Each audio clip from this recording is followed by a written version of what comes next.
peristiwa yang cukup besar dalam kehidupan junjungan besar Nabi kita Muhammad sallallahu alaihi wasallam, yaitu peristiwa Al-Isra wal Mi'raj. Salah satu daripada perjalanan yang dilalui oleh Nabi sallallahu alaihi wasallam daripada dia menerima wahyu. Baginda sallallahu alaihi wasallam menerima wahyu ketika berusia 40 tahun, dengan turunnya ayat yang pertama, Iqra, bacalah wahai Muhammad. Iqra, Iqra baca yang macam mana? Iqra bismi rabbikal ladzi khalaq, bacalah dengan nama Tuhanmu yang menciptakan. Yang mana kita lihat sebahagian besar apa yang berlaku dalam peristiwa Isra dan Mi'raj itu, yang mungkin difikirkan orang pada masa itu tidak logik, tetapi sekarang ini sudah logik, sudah boleh diterima oleh akal. Jadi sebelum kita pergi kepada apa yang berlaku dalam peristiwa Isra dan Mi'raj ini, kita lihat apa yang berlaku sebelum itu.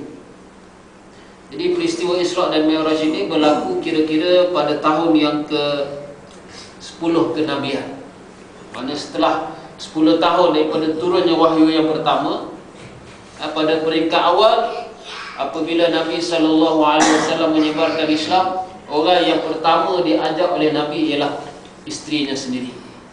Jadi sebab itu dalam kita menyebarkan Islam, menyampaikan Islam, kita tidak boleh lupa pada keluarga kita, kepada anak kita, isteri kita, kawan-kawan rapat kita, supaya kita semua ini dapat beramal dengan Islam. Selepas 3 tahun Nabi berdakwah secara tersembunyi, tidak disedari, mana secara tertutup, tidak disedari oleh orang yang berada di sekitar Mekah. Mekah yang ketika itu menjadi pusat kedatangan manusia, kerana di Mekah ini adanya Kaabah, ada berhampiran dengan Kaabahnya itu adanya pasar-pasar. Sampai hari ini pun orang pergi Mekah berjual beli. Kalau orang Arab pergi kerja ibadat haji, pergi dengan satu bas, balik dengan satu bas tambah satu lori lagi. Satu lori itu barang. Jadi itu keadaan yang berlaku pada zaman Rasulullah. Pada peringkat awalnya Rasulullah mencari orang-orang yang rapat untuk mendapatkan sokongan untuk bawa Islam. Ini gambaran bagi mereka yang mungkin keluarganya masih belum Islam, tapi sekitar banyak orang Islam, tapi kena guna pendekatan itu kalau kita ada kekuatan. Terutama orang yang ada di bawah kuasa kita. Pak saudara dah tahu, Rasulullah SAW sendiri pun ajak pak saudara dia kepada Islam, tapi lambat. Bukan dalam 3 tahun yang pertama itu Rasulullah tak ajak pak saudara dia. Rasulullah ajak isteri dia, ajak kawan-kawan rapat. Antara kawan rapat Rasulullah ialah Abu Bakar.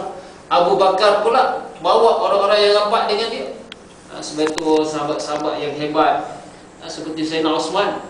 Sayyidina Osman radhiyallahu anhu Islam di tangan Sayyidina Abu Bakar radhiyallahu anhu. Dilepas 3 tahun berdakwah, barulah Nabi SAW naik di atas Bukit Sofa, satu kawasan yang tinggi dan tidak jauh daripada Darun Nadwah, tempat orang musyrikin Quraisy berkumpul. Dan di situ dia nak menguji, dan di situ dia mula sampaikan Islam secara terbuka. Dan ketika itu Abu Lahab yang merupakan bapa saudara sendiri kepada Rasulullah sallallahu alaihi wasallam menolak dakwah, menolak Islam yang dibawa oleh Rasulullah sallallahu alaihi wasallam. Jadi dia kata, alihada jama'tana ya Muhammad, tabbal laka, celaka kamu wahai Muhammad, apakah ini saja tujuan kamu kumpulkan kami, nak ajak kami ikut agama baru kamu? Allah Ta'ala jawab ucapan Abu Lahab ini dengan menurunkan suratul Lahab. Tabbat yada abi Lahab, binasa binasalah kedua tangan Abu Lahab. Mana usaha dia, kerja dia menghalang dakwah Rasulullah SAW ini binasa. Dan ternyata tidak sampai 10 tahun selepas itu, 10 campur 2 campur 3, 13 tahun lepas itu Abu Jahal binasa. Bagaimana dia binasa? Binasa apabila dia mendengar berita kekalahan orang musyrikin dalam peperangan Badar yang berlaku pada tahun, kira-kira tahun yang ketiga Hijrah. Bila dengar berita itu, dia terkejut dan dia ditimpa penyakit yang sangat pelik, dan akibat daripada sakit itu dia mati. Dan apa yang disebut dalam Al-Quran itu menjadi kenyataan. Kenyataan bahawa Abu Lahab ini tidak Islam, tidak memilih Islam yang dibawa oleh Rasulullah SAW.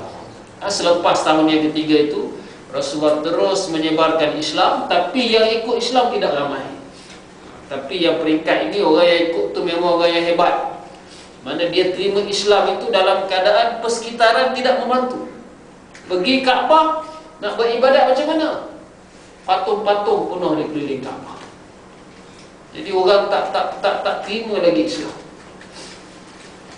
Dan ketika itu dua orang yang menjadi penyokong kuat kepada dakwah Rasulullah SAW ialah isterinya sendiri Khadijah, dan yang kedua ialah bapa saudaranya Abu Talib. Jadi kalau orang nak sokong Islam, orang kat Islam ni kita kena berharap, kita kena berharap supaya dia mendapat hidayah daripada Allah Subhanahu Wa Taala. Sebagaimana Rasulullah berharap bapa saudara ni masuk Islam, tapi hingga last minute bila bapa saudara dia sakit, dia ajak bapa saudara ini supaya beriman kepada Allah. Qul la ilaha illallah, ucapkanlah la ilaha illallah dalam keadaan sakit tenat itu. Dan masa itu yang berada bersama dengan Abu Talib ni ialah Abu Jahal. Kita kena ingat bila kita mati nanti, siapa yang akan berada di samping kita? Kecuali kalau kita mati mengejut, mati kena heart attack, mati accident, itu tak ada dah orang datang kat kita terus pergi. Tapi kalau kita sakit ke satu masa nanti, siapa dia orang yang akan datang? Kalau kita berkawan dengan orang yang tidak baik, jadi bila kita mati nanti pun, orang yang akan datang kat kita pun orang tak baik. Silap-silap dia tak tahu apa yang sepatutnya dilakukan apabila kita berada dalam keadaan sakaratul maut. Padahal dalam keadaan itu kita sangat memerlukan bantuan dan sokongan daripada sahabat-sahabat, daripada saudara mara kita. Sebab itu bila orang nak mati, Nabi ajar lakinu mautakum la ilaha illallah. Ajarlah orang yang nak hampir mati itu mengucap la ilaha illallah. Jadi dalam suasana walaupun masyarakat Arab itu menolak dakwah yang dibawa oleh Rasulullah SAW, tapi mereka malu nak